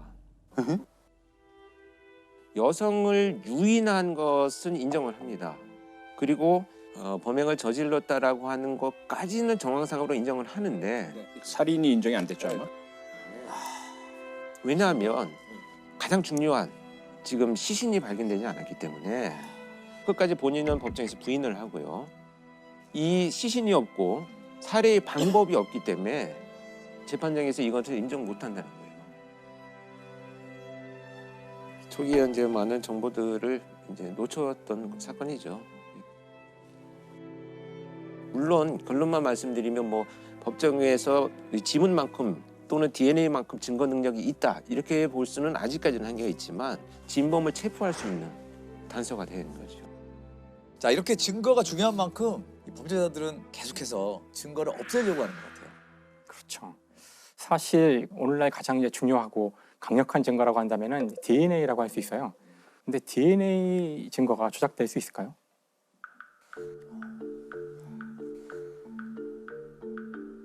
샘플 바꿔치기는 가끔 있죠. 그렇죠. 그렇게는 할 수 있겠죠. 네. 조사하는 과정에서 DNA 자체가 조작된다는 거는 직접 용의자로부터 추출한 DNA가 조작될 수 있을까? 그거 어려운 문제인데. 1992년 캐나다에 존 슈니버거라는 의사가 있었어요. 이 의사가 그 23살의 캔디스라는 그 여성을 치료하는 과정에서 미다졸람이라는 약을 보통 저희가 그 수면 4시간 같은 거 할 때 쓰는 일종의 수면제인데요. 기억 억제제. 그렇죠. 그거 투여하고 이제 시술을 했는데 그 나중에 그 캔디스가 분명 기억이 나진 않는데 뭔가 성폭행을 당한 것 같은 거예요. 뭔가 이게 그래서 이제 나중에 끝나고서 이제 그거를 신고를 하죠. 신고를 하고 이 의사가 지금 이제 분명히 그 범행을 저지른 것 같으니까 속옷에서 나온 정액과 혈액도 추출해서 바로 이제 DNA 검사를 해봤는데 일치하지 않은 거예요. 그러니까 아닌 거죠. 아닌 거예요. DNA가 일치하지 않으면 아닌 거죠. 근데 이 캔디스는 아무리 생각해봐도 이게 자기는 분명히 성폭행을 당한 것 같은 거예요. 그래서 계속 이제 고민을 하다가 1년 후에 다시 재검사를 요청을 해요. 그래서 이 의사는 다시 검사를 받고 DNA를 이제 비교를 했지만 여전히 일치하지 않아요. 그러니까 경찰 입장에서는 이 여성이 좀 과하게 반응을 하는 건 아닐까. 이거 뭐 DNA가 틀릴 수는 없으니까. 근데 이제 이 캔디스는 자신의 그 느낌에 확신을 갖고 이제 사설 탐정을 고용을 해서 이 슈니버거라는 의사의 차량에 침투를 해서 립밤을 가져와요. 그래서 립밤에서 자신이 직접 DNA를 추출해서 한번 검사를 해보자. 그래서 대조해봤더니 이제는 일치한 거예요. 이제는. 하지만 그 잘 아시겠지만 두 분은 이제 이런 식으로 나온 DNA는 그 실제로 증거 능력이 없죠. 증거 능력이 없어요. 이건 그 가서 이제 훔쳐온 거잖아요. 그래서 이제 일단 이게 일치했기 때문에 다시 조사, 3차 조사죠. 3차 이제 검사를 하게 되는데 3차 검사 때에는 혈액의 양이 충분치도 않고 뭔가 좀 혈액이 좀 이렇게 상태가 좋지 않아서 그 판정할 수 없는 상황이었대요. 그래서 그냥 그걸로 흐지부지 그냥 끝나버려요. 상황이. 그러니까 이제 이걸로 그냥 그 묻혀버릴 수 있는 사건이었는데 그 사건이 있은 지 한 5년 정도 지난 다음에 이 의사가 그 리사라는 여성이랑 이제 결혼을 하거든요. 근데 그 리사는 사실 재혼을 한 거예요. 그래서 자신의 그 아이가 있는데 그 아이가 15살 여자아이인데 남편이 수면제, 약 같은 거를 투여한 다음에 그 아이를 이제 성폭행을 한 거를 알게 돼요. 그래서 이거 신고를 하게 되죠. 그러니까 이제 다시 DNA 조사가 이루어지고 역시 그 정액이랑 다 비교해야 되니까. 근데 전에 이런 사건들이 있었잖아요. 그래서 이번에는 철저하게 이 사람의 각 부분에서 혈액도 채취를 하고 입안에 구강 상피세포랑 뭐 머리카락이랑 다 해봤더니 이 사건의 범인이 맞고 예전에 있었던 그 사건하고도 DNA가 일치한 거예요. 그럼 도대체 이게 무슨 어떻게 조사할 수 도대체 있죠? 처음에 1차, 2차 때 도대체 무슨 일이 있었길래 일치하지 않았던 것일까? 그랬더니 여기서 정말 그 상상을 이제 초월하는 그런 그 내막이 있었는데 이 슈니버거라는 이 의사는 그 자신이 DNA 검사를 받을 줄 알고서 펜로드 드레인이라는 의료 장비가 있어요. 이제 튜브거든요. 보통 수술이 끝난 다음에도 각종 오물이 나와서 이게 부풀 수가 있어요, 상처가. 그런 거를 빼내기 위해서 관을 삽입해 놓으면은 오물이 빠져나오도록 하는 그런 관인데 펜로드 드레인을 한 15cm 정도를 자른 다음에 그 안에다가 다른 사람의 혈액을 넣은 거예요. 그리고 그 관을 자기 팔에 삽입을 하는 수술을 본인이 한 거죠. 그런 다음에 DNA 검사를 위해서 주사 바늘을 넣을 때 그 펜로드 드레인에다가만 딱 놔서 거기서 피를 뽑은 거죠. 이야. 그러니까 정말 그 우리의 상상을 초월하는. 초월하네요, 진짜. 그러니까 2차례에 걸친 DNA 검사에서는 계속 일치하지 않은 걸로 나오고 3번째 검사 때는 사실 이제 피가 다 부족하기 때문에 2번이나 뽑았기 때문에 그래서 충분치 않았고 시간이 많이 지나서 이게 좀 많이 손상되고 그랬던 거죠. 근데 그때는 충실하게 조사를 하지 않았기 때문에 넘어갔던 거예요. 그러니까 정말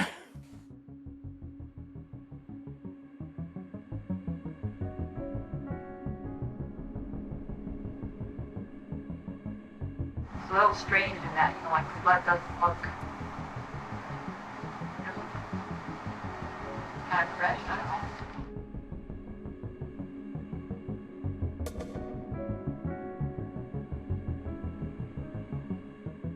이팔 말고 이팔로 뽑을게요 이러면은 바로 걸리는 거 아닌가요? 그러니까 사실은 그러니까 피를 뽑을 때에도 정확하게 그 뽑는 사람이 했으면 되는데 그 당시 상황을 보면은 이 사람이 의사니까 의사기 때문에 뭐 이렇게 해야 된다 이렇게 하고 의사의 지시대로 그 정확한 그 위치에서 피를 뽑은 것이 이제 문제였던 거죠. 근데 결국 슈니버거는 이걸로 이제 6년형을 이제 선고받고 이제 징역형을 살게 되는데 전문 지식을 이용해서 교묘하게 살인을 저지르는. 이런 유형의 전문가들 범죄들이 100% 실패합니다. 왜 실패하느냐면 이게 범죄 심리 프로파일링 용어로 X팩터라고 하거든요. 이 unexpected factor, 전혀 예기치 못한 요소가 있을 수밖에 없다. 왜? 인간은 신이 아니니까.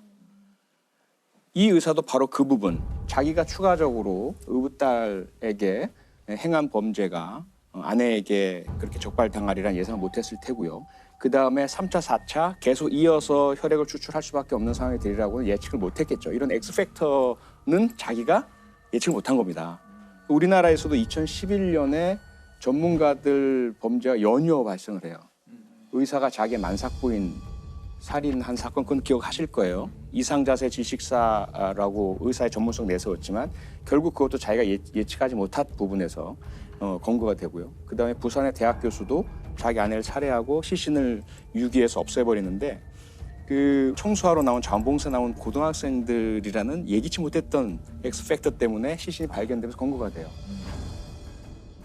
프로파일링을 시작한 초창기인데 2001년도에 발생한 사건인데요. 저한테 이제 요청이 왔었어요. 분석을 좀 해달라고. 그래서 이 범인이 체포된 이후에 직접 가서 그 범죄자와 면담을 장시간 했던 사건입니다. 사건 내용을 이제 소개를 들어보면 이 아이의 부모는 24시간 운영하는 식당을 갖고 계셨어요. 그래서 열심히 일을 하시면서 그 아이가 둘이 있었는데 이제 14살 된 큰아들과 11살 된 둘째 아들이 집에서 생활을 하고 있었습니다. 그런데 이날 아버지가 집에 돌아와서 보니까 아이들이 집에 있어야 되는데 소리가 없어요. 그래서 작은 방에 문을 열어봤더니 이 11살 된 둘째 아이가 그냥 누워있는 상태에서 뒷머리를 강력한 둔기로 공격을 받아가지고 피가 그대로 고여있는 상태로 쓰러져 있는 거예요.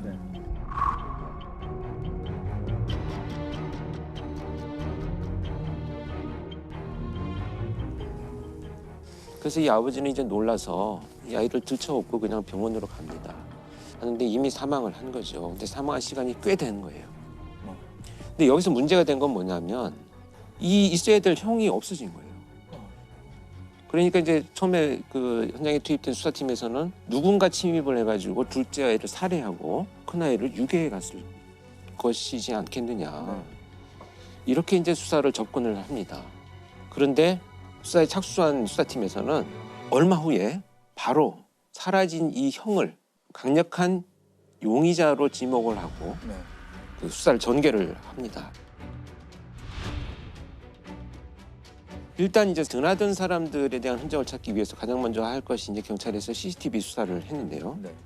사망 추정 시간이 지나서 얼마 후에 이 큰아들이 가방을 메고 유유히 혼자 걸어 나가는 것이 CCTV에 찍힙니다. 그래서 이 아이의 그 일기장이나 이런 흔적들을 이제 봅니다. 도대체 왜 이런 일이 벌어졌는가. 그랬더니 이 아이가 좀비라는 이름으로 미니홈피를 운영을 하고 있었어요. 거기에 보니까 군대에 갔다 와서 살인을 마음껏 즐기는 것이 나의 꿈이다. 그래서 나는 그것을 실현하기 위해서 손도끼를 구입을 해왔다. 손도끼를 구입해서 침대 밑에 놓아두었는데 너무 기분이 좋다. 이런 글들을 이제 발견을 합니다.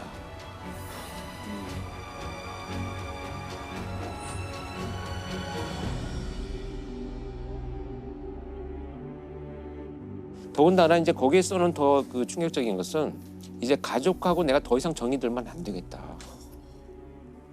그게 그냥 아이들이 생각하는 중이병 차원을 넘어선 거 아닙니까? 완전히 넘어선 거죠. 이 정도는 사실 표 교수 잘 알겠지만 이 정도의 사회적 분노라는 것은 보통 30대를 전후해야 그동안 쌓인 분노가 표출되는 정도인데 14살 아이가 이런 걸 쏘나도 그게 믿어지지가 않는 거죠.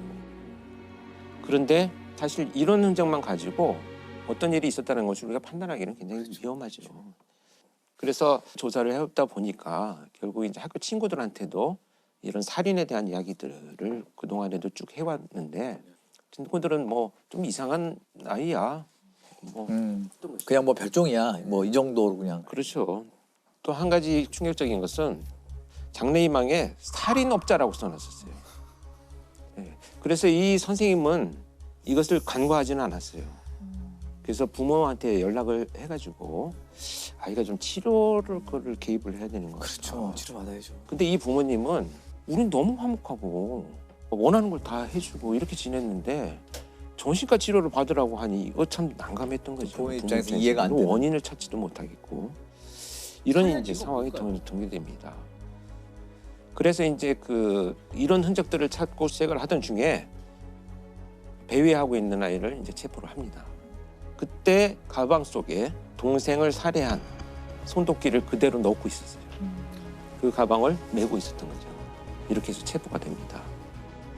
초등학생은 동생을 살해한 혐의를 받고 있는 형이 어젯밤 붙잡혔습니다.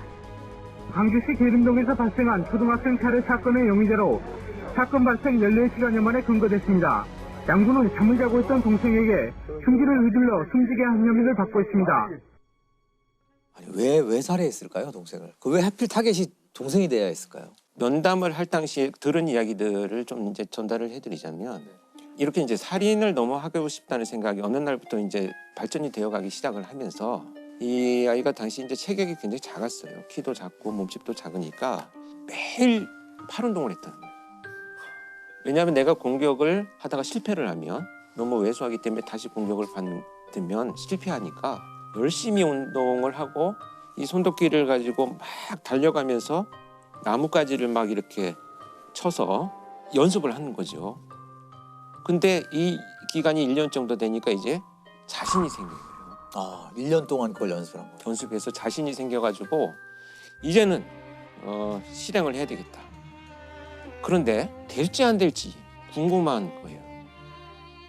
그 희생자가 바로 이 동생이 되는 겁니다.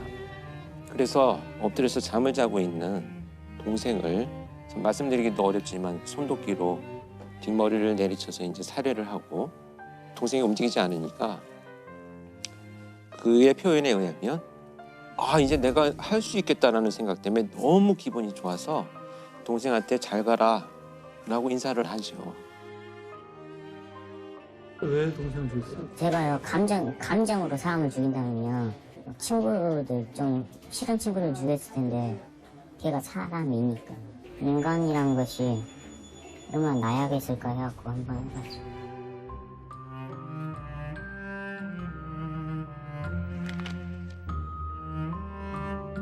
그래서 이 아이는 나와서 그렇다면 어떤 일들을 했느냐를 이제 경찰에서 추적을 하면서 면담을 이어갔더니 누군가 이제 오토바이를 탑니다. 좀 태워달라고 해서.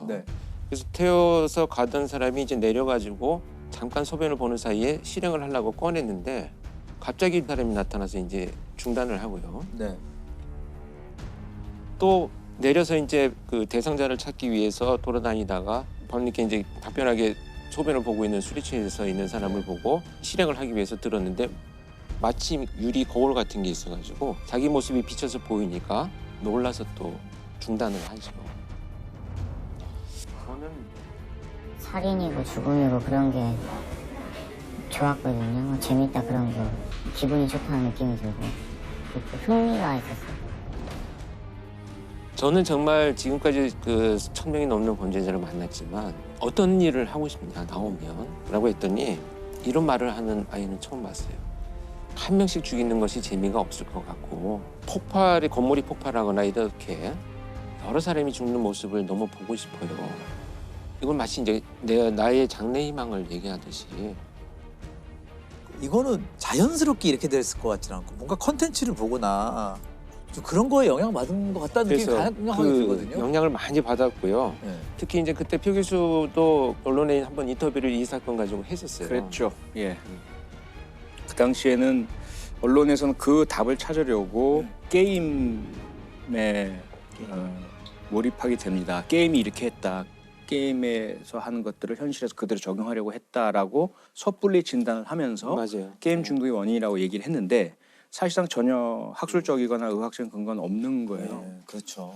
어느 한 가지에서 답을 찾으려는 그 자체가 사실은 섣부르고 위험한 겁니다. 그런데 이제 그 와중에라도 이렇게 이 아이가 처한 환경적인 요인이 뭐가 있었느냐를 자꾸 들여다보고자 하는 노력을 하는 거고요. 그렇죠. 제가 볼 때는 그러니까 이 부모가 뭐 잘했다 잘못했다는 게 아니고 경제 생활을 하다 보니까 이제 아이를 돌볼 시간이 없었던 거죠. 교대로 집에 와서 잠을 주무시고 또 일을 하러 가고 케어할 수 있는 기회가 없어졌고 결국은 그것이 이제 방임의 결과로 나타난 거죠. 그래서 저는 안타까웠던 것 중에 하나는 아버지나 어머니가 들어올 시간이 있대요. 저녁에 뭐 한 10시, 11시쯤 되면 두 분이 교대를 하면서 들어오시는데 막 온몸에 막 휴지를 감고 미이라처럼 앉아있기도 하고 그러면 이 아버지나 어머니가 와가지고 아이고 우리 아이가 의사가 되려고 그러나 이렇게 그냥 말 한마디를 하면 또 주무시고 일을 하러 나가야 되는 거예요. 무관심이네요. 근데 결국은 이제 무관심이라는 결과로 나타난 거죠. 근데 사실은 이 아이의 이런 행동들 여러 에피소드가 있지만 대표적인 이런 행동들은 아이가 부모 옆에 가고 싶은 생존이에요. 그러니까 나를 좀 봐줘요.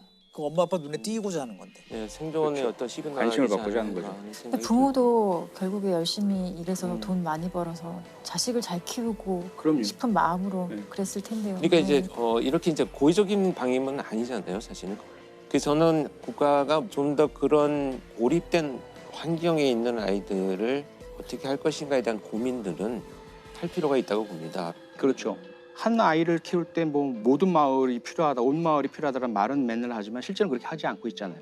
누군가 단 한 사람이라도 언제나 이 사람은 나를 생각하고 있어라는 누군가 한 사람과의 애착이 끝만 있어도 그런 범죄는 안 생긴다는 거죠. 그런데 지금 이 사례 같은 경우는 없어요. 부모님은 마음은 있으시지만 그런 애착을 형성할 수 있는 정신적인, 체력적인 여력이 전혀 없는 거예요. 학교도 오직 진학과 성공에만 초점을 맞추지 이 아이 한 명이 그러한 제대로 된 인격체로서 주변 사람과 소통하면서 사회화가 잘 되고 있느냐? 이거 우리 교육 체계가 제대로 담아내지 못하고 있거든요. 그런 것들을 우리 한번 이 사건을 통해 생각해 봐야 하지 않을까 싶어요. 맞아요.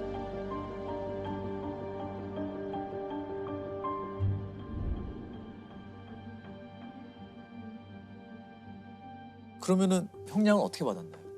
청량은 일단 소녀법이 적용이 돼가지고 이 사건은 재판은 비공개로 진행이 됐고요. 네. 4년 단기보호 처분을 받았습니다. 4년.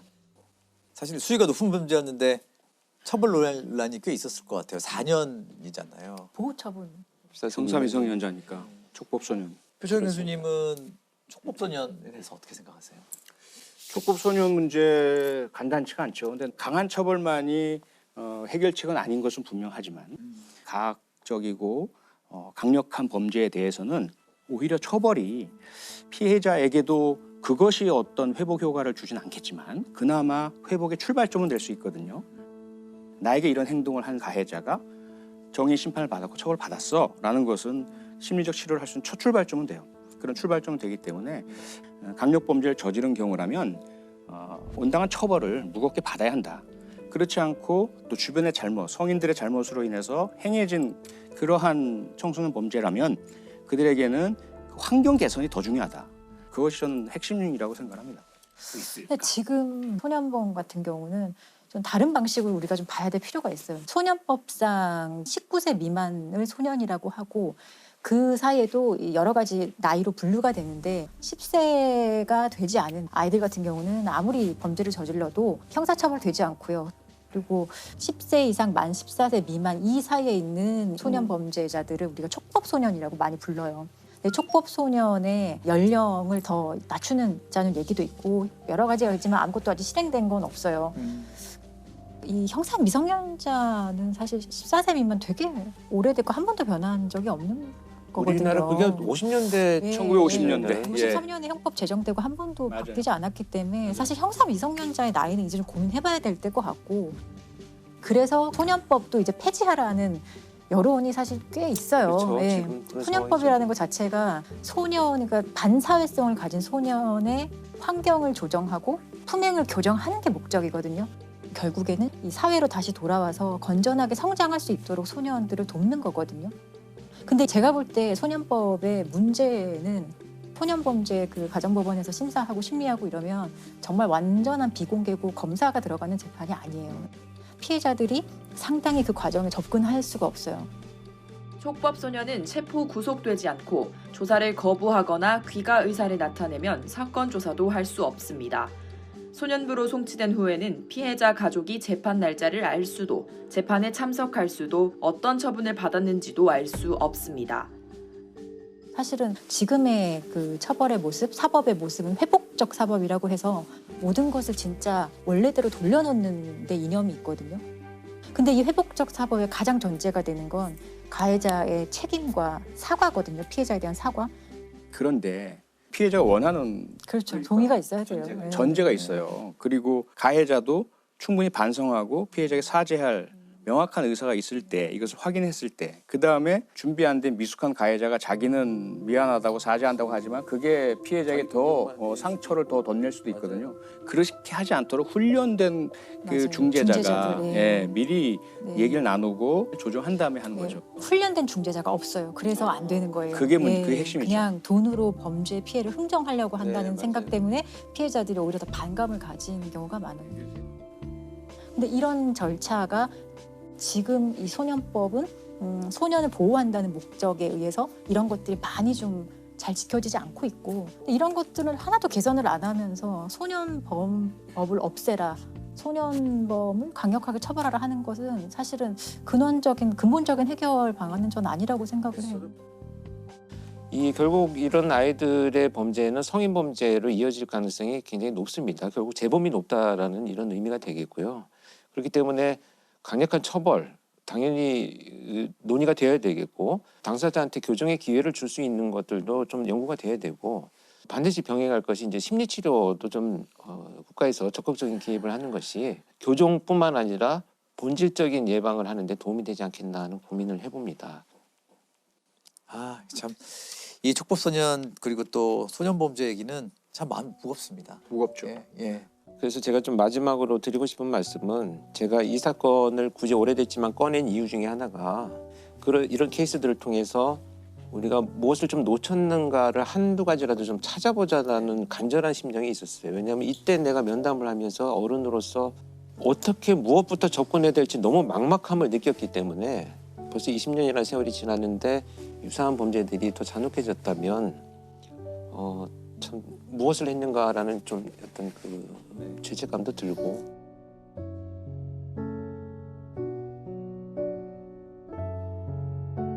아마 지금은 출소를 한 그런 문제들이 아마 안 일어나고 다행스럽게도 잘 지낸다고 믿고 싶어요. 2009년 4월에 서울 관악구에서 발생한 사건인데요. 한 다세대 주택 지하에서 밤늦게 노파가 살해된 채로 발견이 됩니다.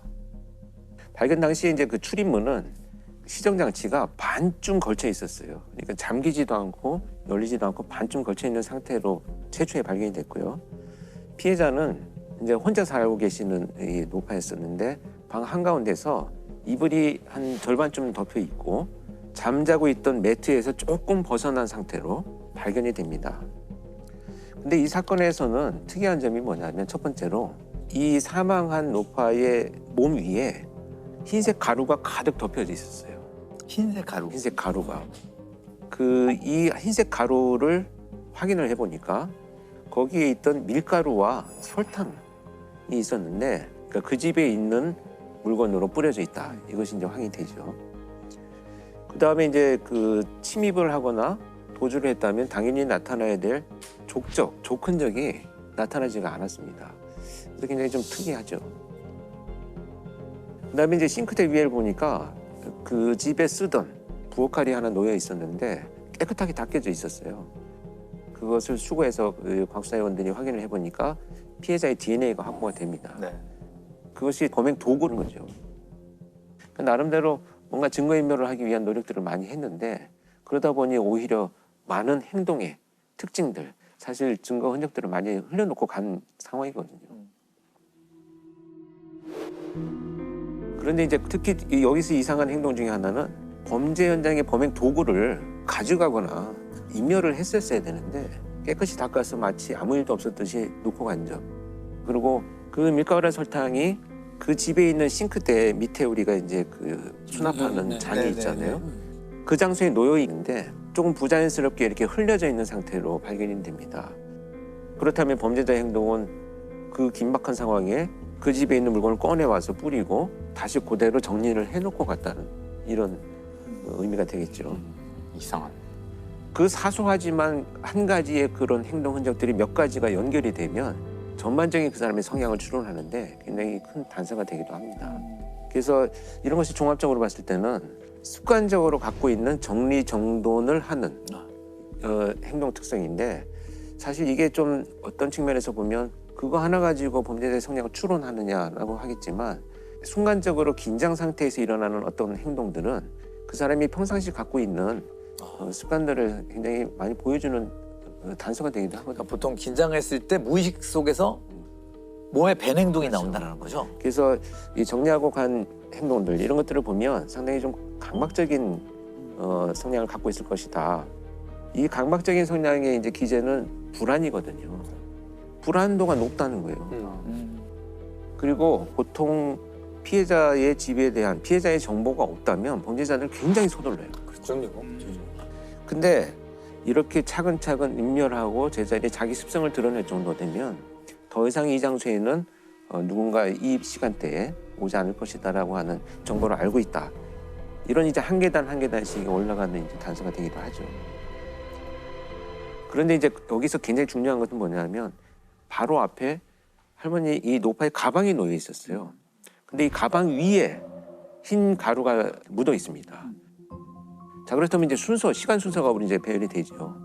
살인이 일어나고 그것을 은폐하기 위해서 밀가루가 뿌려지고 가방을 만졌다는데 그러면 몰래 가방에 있는 금품을 훔쳐가려고 하다가 깨어난 피해자를 살해했을 가능성이 이제 높다는 거예요. 결국은 이제 이 범행의 가장 큰 동기는 이제 금품 절취 또는 이제 강취의 목적을 갖고 있었다. 근데 혼란을 가져왔던 것 중에 하나는 부검을 해봤더니 시신에 무려 37군데가 찔리고 베인 상처들이 37군데. 나타납니다. 그런데 이제 피해자의 어떤 상태를 보면 일어나서 저항하거나 이런 흔적이 없어요.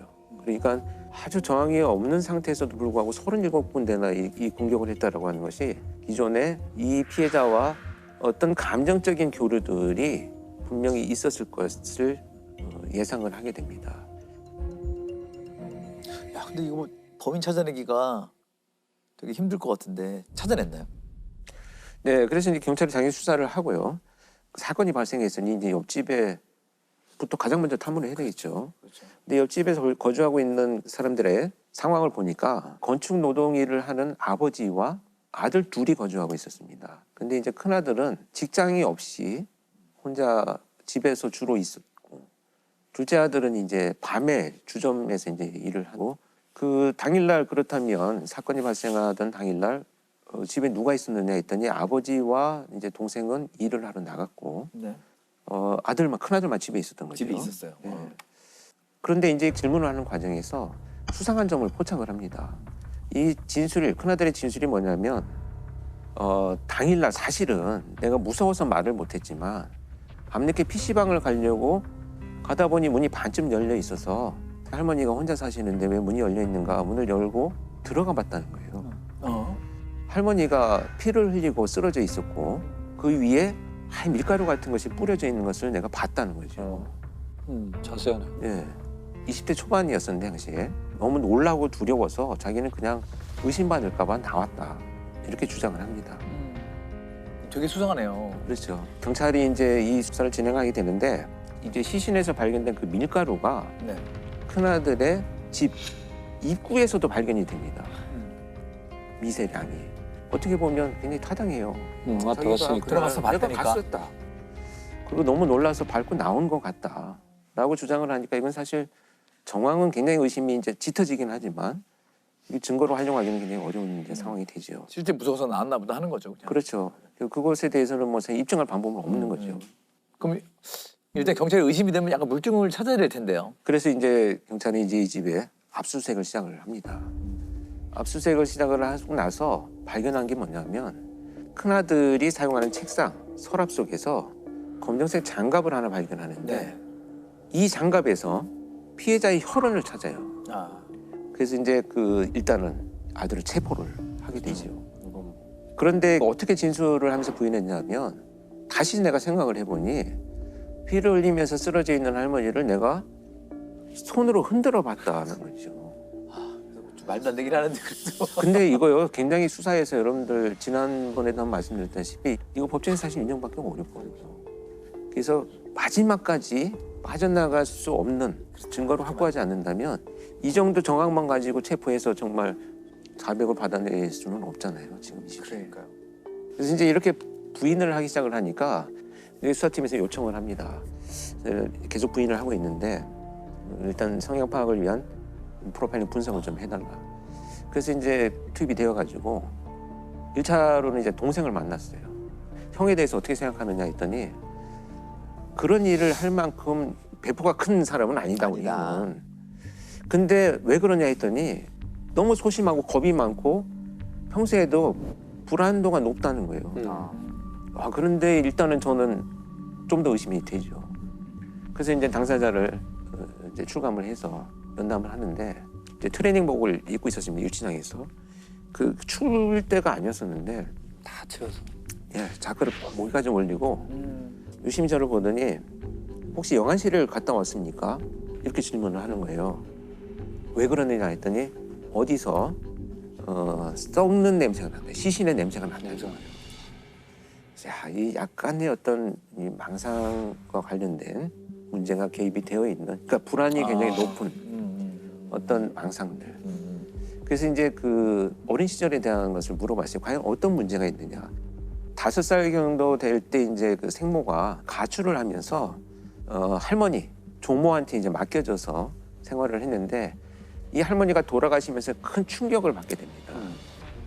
결국은 이제 부모와 이제 그 애정 관계가 이제 상실이 되면서 이 범인이 불안도가 훨씬 높아지는데 영향을 많이 끼친 것으로 보여집니다.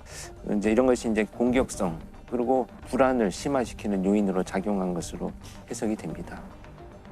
종합적으로 봤을 때는 좀 약간 강박적인 성향이 다 정리해놓고 간이 이런 범행을 저지르게 됩니다.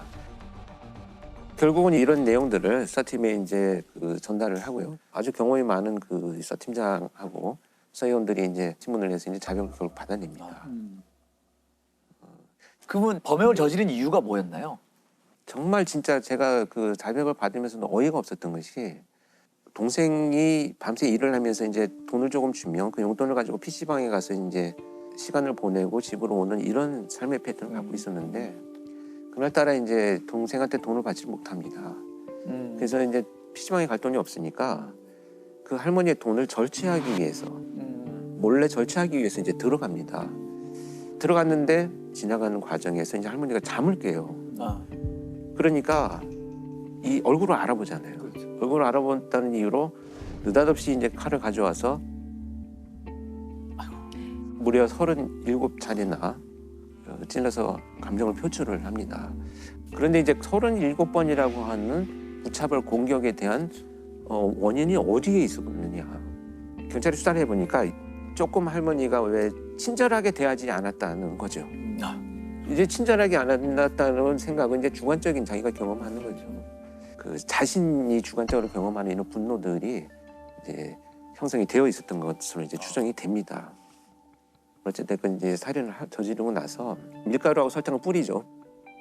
뿌리고 나서 이제 제자리에 갖다 놓고 결국은 가방에 있는 돈을 가져가는데 정말 이게 참 말씀드리기는 너무 화가 나고 안타깝고 그런 것이 그런 일을 저지르고 결국 가져간 돈은 700원이었습니다. 그럼에도 결국 이제 그 700원을 가지고 자기가 들어갔던 거꾸로 족적을 닦으면서 나오면서 증거를 인멸했다 이렇게 생각을 하고 자기 집에 가서 손을 씻고 장갑도 벗어놓고 그 700원으로 PC방으로 갑니다. 밀가루를 왜 뿌리는 거죠? 밀가루 설탕. 자기는 제가 그래서 밀가루를 왜 뿌렸느냐 나중에 이제 자백을 한 이후에 물어봤더니 너무 심한 피 냄새가 나서 뿌렸다 이렇게 얘기를 하는데 사실 교수님도 짐작을 하셨겠지만 살인 현장에서 바로 그렇게 막 피 비린내가 나서 못 견딜 정도로 밀가루를 뿌리고 이런 정도는 아니거든요. 그래서 결국 이제 약간의 환치 같은 게 있어요. 그러니까 없는 냄새를 좀 맡는. 그러니까 불안이 굉장히 높은 망상들 그런 거죠. 결국 그렇게 해서 이제 자백을 받아가지고 사건이 해결된 이런 사례가 되겠죠. 그 이게 행동 분석을 통해서 딱 범죄 현장에서 범인이 어떤 행동을 보였냐에 따라서 좁혀가시는 거잖아요. 그렇죠. 그렇죠. 이게 프로파일러는 한국 경찰의 공식 명칭이 범죄 행동 분석관입니다. 프로파일링이라는 것이 그렇게 뭐 추상적이고 이런 것이라기보다는 성향이라든지 행동 이런 것들을 분석한다. 그래서 이렇게 범죄 현장에 그들이 증거를 인멸하기 위해서 여러 행동들을 하지만 그 행동이 오히려 범행의 의도와 동기와 자신의 성격이나 성향 같은 증거물들을 남길 수 있다. 이런 것들을 알려주는 자료가 되겠죠. 수원 주차장 살인 사건 이렇게 말씀을 드릴게요. 범인은 김 씨라고 하겠습니다. 이 김 씨가 이제 제일 처음에 저지르는 사건은 2001년에 있었어요. 2001년에 아내를 목을 졸라가지고 기절을 시키고 차 안에 둔 채로 그 차에 불을 질렀어요. 그래서 결국에는 잡혀서 살인죄 그리고 뭐 사체 손괴 이렇게 해가지고 12년을 복역을 합니다. 2013년에 출소를 했어요. 출소를 했으면 이제 좀 뉘우치면서 살아야 될 거 아니에요. 그러니까요. 그런 마음이 없었던 사람 같아요. 어떤 대부업 사무실을 하는 두 사람을 알게 되고 박 씨, 유 씨라고 할게요. 박 씨는 남자, 유 씨는 여자입니다. 이 셋이서 또 나쁜 일을 꾸밉니다. 무슨 나쁜 일을 꾸미냐면 사설 경마장을 한번 차려봅시다. 이렇게 얘기를 해요. 2014년에 그래서 이 사설 경마장을 열어요. 그리고 이 박 씨랑 유 씨한테 김 씨가 투자를 해요. 이게 다 본인 말이긴 한데 합해서 투자한 돈이 2억 원이다. 이렇게 얘기를 합니다. 결국 어떤 일이 벌어지냐면 이 김 씨가 자기가 투자한 것만큼 수익이 자기한테 안 들어온다고 생각을 한 것 같아요. 그래서 박 씨 오피스텔을 찾아갑니다. 여기 이제 왜 수익이 안 나냐, 왜 나한테 수익을 안 주냐, 만약에 사설 경마장이 수익이 그만큼 나지 않으면 그냥 내 돈 돌려줘라, 뭐 이런 식으로 박 씨랑 티격태격 말싸움을 벌입니다. 말싸움을 벌이다가 이제 감정이 격해지죠. 몸싸움이 됩니다. 김 씨의 옆에 아령이 있었는데 그걸 마구 내리쳐가지고 결국에는 박 씨를 살해합니다. 다음 날 결국에는 강원도 야산에 이 박 씨 차를 타고 가가지고 안매장을 하기까지 해요. 그리고 다음에 김 씨가 하는 일이 뭐냐면은 박 씨 신분증을 가지고 선불폰을 만들어요. 박 씨 명의로. 그리고 그 선불폰으로 박 씨의 누나한테 문자를 보냅니다. 누나 나 사업 어려워가지고 좀 도망 좀 가야겠어. 외국으로 나 도망간다. 이러고 문자를 보내요. 그리고 안매장 연락이 안 될 것이다 이런 거죠. 예, 그렇죠. 심지어 안매장을 하기 전에 김 씨가 박 씨 집에 수습을 하려고 하고 있는데 박 씨 누나가 찾아오기까지 합니다. 그때 김 씨는 되게 태연하게 박 씨 누나한테 당신 동생이 지금 내 돈 가지고 튀어가지고 내가 여기 왔는데 이거 어떻게 할 거냐고 막 이러고 따져요. 그러니까 박 씨 누나는 자기 동생을 살해한 그 김 씨한테 아유 죄송합니다, 미안합니다, 네, 집으로 돌아가요. 도망간다니. 네, 갔다니. 나중에 정말 황당한 거는 이 김 씨는 나중에 박 씨 가족 집을 또 몇 번 찾아갑니다. 찾아가가지고 당신 동생 아직도 한국 안 왔는데 내 돈 어떻게 할 거냐 이래가지고 돈을 꽤 받아가기도 해요. 네, 정말 뻔뻔하죠.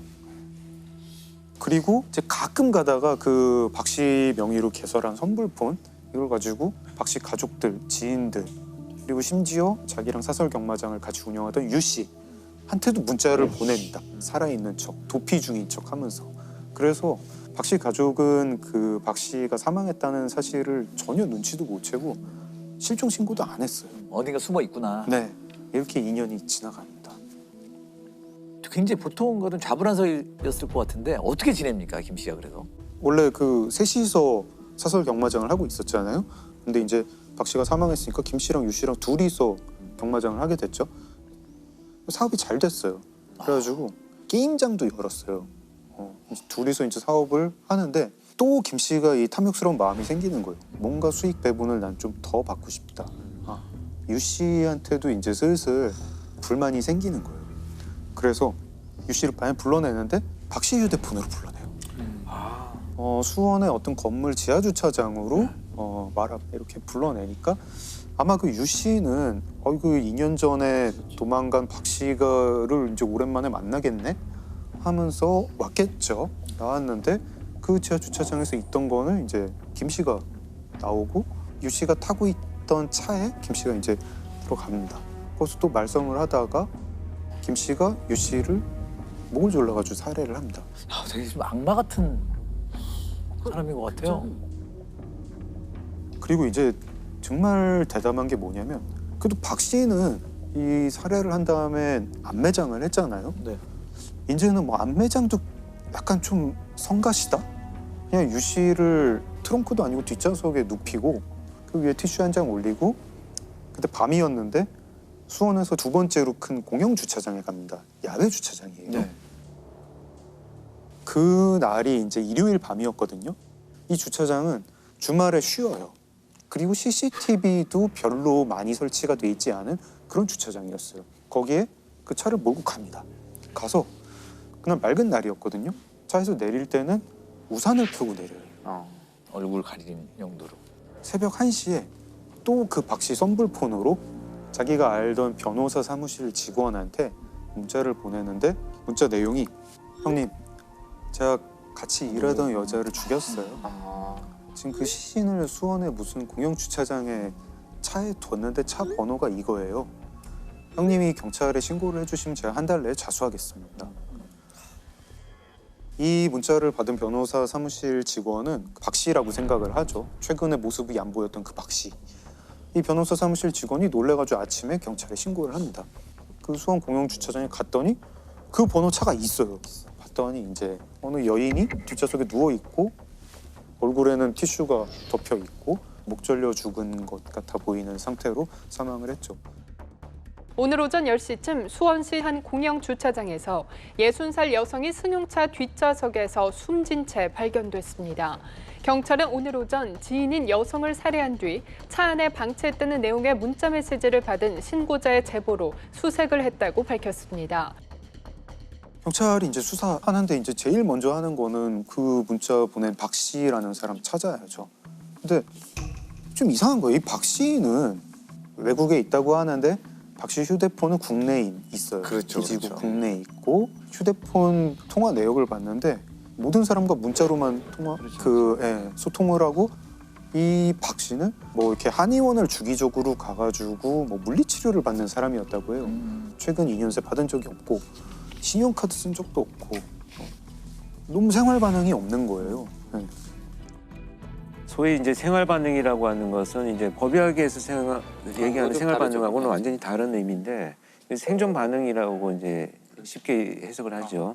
우리가 지금 이 시대를 살아가면서 흔적을 안 남길 수는 없어요. 그러니까요. 신용카드, 휴대폰, 기지국, 그다음에 뭐 교통카드, 특히 이제 의료는 전혀 안 남길 수가 없고 그런데 이런 것들이 전혀 나타나지 않는다는 것은 이 사람이 문제가 있다는 거예요. 아마 제가 볼 때는 지금 이미 수사팀에서는 휴대폰만 나오고 나머지 생존 반응이 없다라고 하는 것은 이 사람한테 문제가 있다는 것을 이미 포착을 했는데 그 정도 막연한 거 가지고 지금 체포를 못하니까 아마 증거 자료를 수집하고 있는 단계라고 생각을 합니다.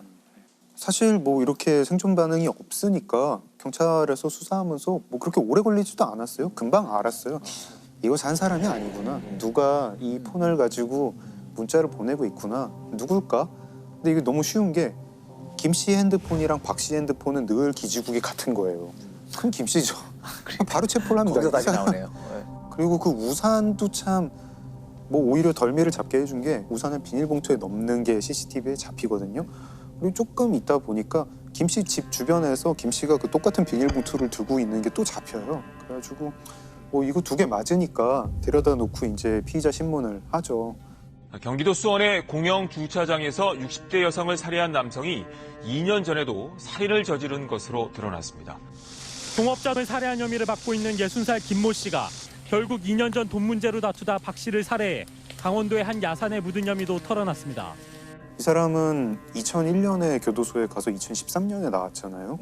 2001년에 아내를 죽인 김 씨는 3년 동안 두 사람을 더 죽이고 2016년에 다시 교도소에 갑니다. 그래서 무기징역. 아마 뭐 교도소에서 삶을 마감할 텐데 이 사건을 보면서 어떤 격언이 하나 생각났는데 이게 뭐 흔히 링컨이 했다고 하는 격언인데 모든 사람을 잠시 속일 수 있다. 몇몇 사람을 영원히 속일 수도 있다. 하지만 모든 사람을 영원히 속일 수는 없다. 없죠. 모든 사람을 속이는. 이 김 씨가 박 씨를 살해했을 때 그리고 이제 거짓 계획으로 사람들을 속였을 때 몇몇 사람만 속인 거잖아요.